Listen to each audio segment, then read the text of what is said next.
owner-type jeep na magde-deliver sana ng mga panindang karne ang nabangga na isang kotse sa Quezon City. Kumalat sa kalsada ang mga panindang karne kaya't galit na galit ang may-ari ng jeep, lalo pat lasing ang driver ng nakabanggaan nila. Balitang hatid ni Oscar Oida. Hello, kamusta po kayo? Okay ka lang ba? Nakakaperwisyo po kayo. Hello, ang layo mo. Kulang na lang umusok sa sobrang init ng ulo.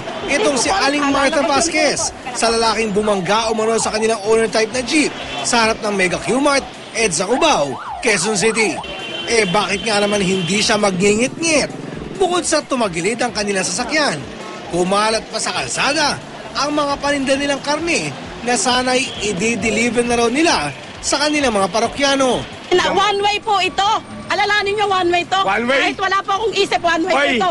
baliw ka pala eh. Ay, EDSA to. Ang higit pa umunong ikinainis ni Aling Martha. Halatang lango daw sa alak ang nakabanggaan nila. Hello. Hello. okay po, lasing po kayo. Hello. Marami po kayong kaso niya na ginagawa. Talaga? Perwisyo, Lalong tumaas ang tensyon nang bumaba sa sasakyan ang naturang lalaki.